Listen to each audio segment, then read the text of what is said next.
Good morning बच्चों। आज जो हम चैप्टर शुरू करने जा रहे हैं उसका नाम है कॉन्स्टिट्यूशनल डिज़ाइन। सेकंड चैप्टर है और बहुत ही इम्पोर्टेंट है क्लास 9th का। तो आज इसके बारे में हम कंप्लीट इन्फॉर्मेशन लेंगे। इस चैप्टर में हमें क्या क्या चीज़ें जाननी हैं, तो मैं रवि आनंद आपकी पूरी हेल्प करूंगा इस चैप्टर को समझाने में। अगर कोई भी प्रॉब्लम हो तो आपको अपने डाउट्स ज़रूर पूछ सकते हैं। सबसे फर्स्ट थिंग है इस चैप्टर में अपार्थीड। ये अपार्थीड क्या चीज़ होती है? अपार्थीड एक नेम ऑफ द सिस्टम है रेशियल डिस्क्रिमिनेशन का, जिसमें रंग के आधार पे भेदभाव के बारे में एक ऐसी सिचुएशन होती है या सिस्टम होता है जो कि साउथ अफ्रीका में बहुत कॉमन था, जिसके लिए गांधी जी ने काफ़ी आंदोलन किए थे ताकि इनसे उन लोगों को आज़ादी मिल पाए। और इसको देखते हुए ही वो बाद में इंडिया आ गए थे और यहाँ पे भी उन्होंने अंग्रेज़ इंडियंस को जो मानते थे, ब्लैक्स मानते थे, तो उसके खिलाफ उन्होंने आंदोलन शुरू कर दिया था, सत्याग्रह। तो ये सिस्टम ऑफ अपार्थीड जो था, इसके कारण जो लोग थे वो आपस में डिवाइडेड थे और उनको लेबल कर दिया जाता था उनके स्किन के कलर के बेसिस पे।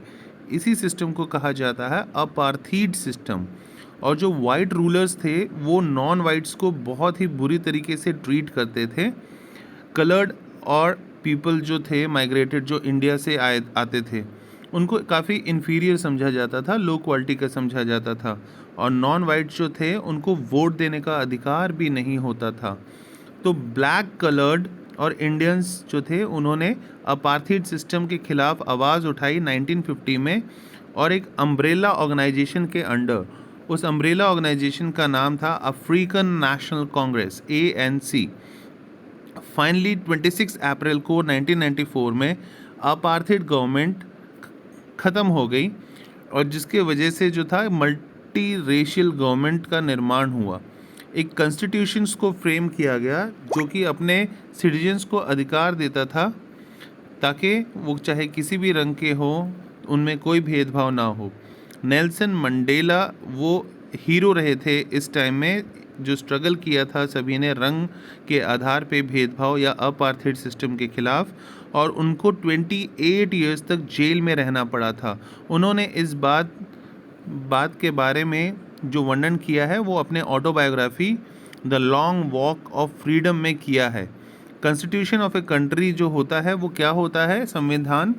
ये सेट ऑफ रिटन रूल्स होते हैं जो कि सभी लोगों को एक्सेप्टेबल होते हैं। कॉन्स्टिट्यूशन जो है वो सुप्रीम लॉ होता है जो कि डिटरमाइन करता है या पता लगाता है एक रिलेशनशिप कि सभी नागरिकों के बीच में आपसी जो रिलेशनशिप है और सिटीजन्स और गवर्नमेंट के बीच में जैसा रिलेशनशिप है, तो वो अच्छे रिलेशनशिप बने रहें, इसके लिए ही कुछ अधिकार और कुछ हमारे फ़र्ज़ लिखे हुए हैं कॉन्स्टिट्यूशन में। क्या क्या काम होता है कॉन्स्टिट्यूशंस का, ये अक्सर एग्ज़ाम में पूछ लिया जाता है। ये कॉन्स्टिट्यूशन जनरेट करता है एक डिग्री ऑफ ट्रस्ट, लोगों में आपसी विश्वास हो और एक दूसरे के साथ हम कोऑर्डिनेट कर सके, जो कि बहुत ही ज़रूरी होता है। अलग अलग तरह के लोग जो हैं वो आपस में साथ साथ रहते हैं। वो स्पेसिफाई करते हैं कैसे गवर्नमेंट जो है वो कॉन्स्टिट्यूशंस का निर्माण करेंगी, और उसके बाद गवर्नमेंट के हाथ में कुछ पावर्स दिए गए हैं और उन्हें बताया गया है कि जो नागरिक है किसी भी देश के, तो उनके क्या राइट्स हैं या क्या अधिकार हैं। और ये एक्सप्रेस करता है एस्पिरेशंस ऑफ द पीपल को कि कैसे एक अच्छी सोसाइटी या अच्छे समाज का निर्माण किया जा सकता है। सभी कंट्रीज़ जिनमें कॉन्स्टिट्यूशंस हैं वो कोई ज़रूरी नहीं कि वो डेमोक्रेटिक हो। डेमोक्रेटिक मतलब जो फर्स्ट चैप्टर में हमने पढ़ा था कि हम सरकार चुनते हैं जो हम पे ही राज करती है और हमारे वेलफेयर के लिए काम करती है। लेकिन सभी कंट्रीज़ जो हैं जो डेमोक्रेटिक है उनके अंदर संविधान या कॉन्स्टिट्यूशंस बनाया हुआ है। तो circumstances at time of making of the Indian constitution, तो जब हमारा कॉन्स्टिट्यूशन या संविधान का निर्माण किया गया उस समय क्या क्या सिचुएशंस का सामना करना पड़ा था। उस समय इंडिया जो था वो स्टिल ब्रिटेन के अंडर था एज ए कॉलोनी। पार्टीशन जो था कंट्री का धार्मिक आधारों पे हिंदू मुस्लिम के बेसिस पे हो चुका था। इंडिया और पाकिस्तान, लार्ज स्केल जो था वायलेंस हुआ था, लगभग 10 लाख पीपल जो थे वो मर चुके थे। रिफ्यूजीज़ प्रॉब्लम थी, यहाँ से कुछ लोग जाके वहाँ बस गए थे, वहाँ से कुछ लोग आके यहाँ बस गए थे। इस चीज़ की प्रॉब्लम थी क्योंकि उनको रीलोकेट करना था, उनको घर दिलाना देना था।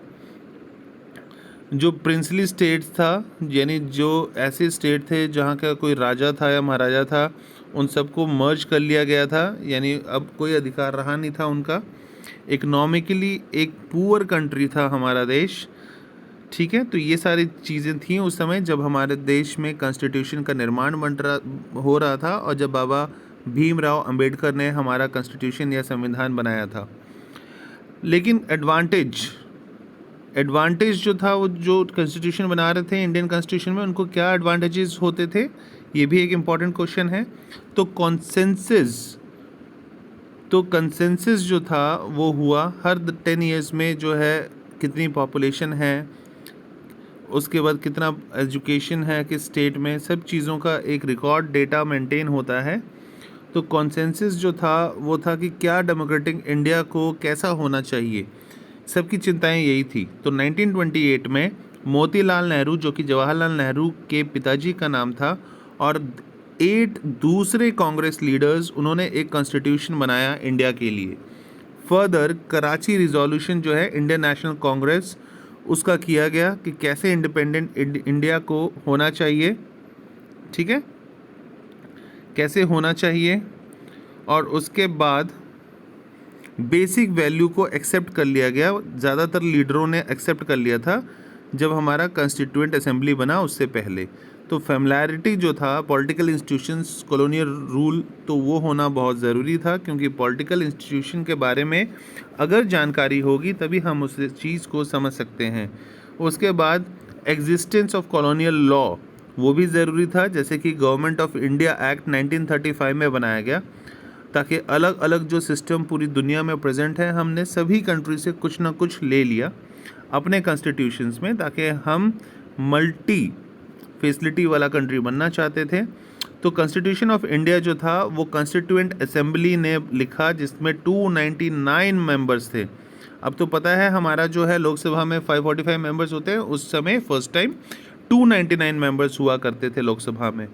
तो ये अडॉप्ट कर लिया गया हमारा कॉन्स्टिट्यूशन 26 नवंबर 1949 में।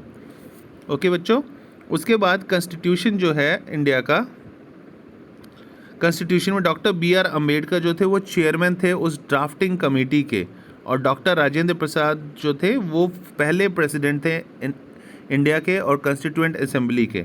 तो प्रीएम्बल ऑफ कॉन्स्टिट्यूशंस जो है वो क्या प्रोवाइड करता है कि हमारे कॉन्स्टिट्यूशंस का फिलॉसफी कैसा होगा, इसमें क्या क्या चीज़ें बाद में डाली गई। जस्टिस यानी न्याय मिले, इक्वलिटी, सभी लोग एक दूसरे के इक्वल है, फ्रैटर्निटी, उसके बाद लिबर्टी, आज़ादी, सोवरेनिटी, सोशलिज्म, सेक्युलरिज्म, ये सब इम्पॉर्टेंट वैल्यूज़ को भी शामिल किया गया हमारे प्रीएम्बल में। और प्रीएम्बल को शामिल करने का मेन पर्पस क्या था, ये इंडिकेट करता है कि सोर्स जिससे कॉन्स्टिट्यूशन हमारा बना है, वो उसकी authority we the people of India, मतलब हम जो है ये हमारा दायित्व है कि हम अपने कॉन्स्टिट्यूशन की रक्षा करें और अपने अधिकारों को किसी को नुकसान ना होने दें। इसमें हमारे कॉन्स्टिट्यूशंस का ऑब्जेक्टिव दिया हुआ है और ये प्रोवाइड करता है स्टैंडर्ड कि हम एग्जामाइन कर पाए और इवैल्यूएट कर पाए कोई भी कानून को और एक्शन ऑफ गवर्नमेंट को, ताकि हम पता लगा सके कि ये जो कॉन्स्टिट्यूशंस का जो लॉ है वो हमारे लिए अच्छा है या बैड है। तो इन सब की जानकारी भी हमारे कॉन्स्टिट्यूशंस में मिलती है। तो ये बहुत ही इंपॉर्टेंट है और ये सारी चीज़ें आपको याद करनी है। और आपको इस चैप्टर से किस तरह के क्वेश्चंस पूछे जा सकते हैं, उसके लिए कुछ क्वेश्चंस हैं जो आप प्रिपेयर कर सकते हैं इससे, सो दैट आपका ये चैप्टर पे पकड़ अच्छा हो। फॉर एग्जांपल, आप अपार्थीड से क्या समझते हैं, लिबरेशन मूवमेंट जो साउथ अफ्रीका में हुआ जिसमें नेल्सन मंडेला के बारे में आपको आना चाहिए। कॉन्स्टिट्यूशन का मेन फंक्शन क्या होता है, क्या काम होता है, हमारा संविधान कैसे काम करता है। फिर secularism, Republic, sovereignty, justice, equality के बारे में चैप्टर में बहुत सही से छोटे छोटे टेबलर फॉर्म में उसके बारे में लिखे गए हैं जो आपको पता होना चाहिए। उसके बाद नेक्स्ट क्वेश्चन जो कि बहुत ही इंपॉर्टेंट है, अक्सर पूछ लिया जाता है कि why do we need constitution, हमें संविधान की ज़रूरत क्यों है, और कॉन्स्टिट्यूशनल अमेंडमेंट क्या होता है। अमेंडमेंट मतलब होता है कोई कानून बेटा पहले से चलता आ रहा है और समय के हिसाब से उसमें कोई चेंजेस लाने की ज़रूरत है, तो उसके बाद वोटिंग होती है लोकसभा एंड राज्यसभा में और उसको फिर कानून बना दिया जाता है। मतलब पहले से चल रहे कानून में जो चेंजेस लाए जाते हैं उसको बोला जाता है अमेंडमेंट। इम्पॉर्टेंट फ्यूचर जो है कॉन्स्टिट्यूशन का वो भी इम्पॉर्टेंट है, तो वो आपको याद होना चाहिए।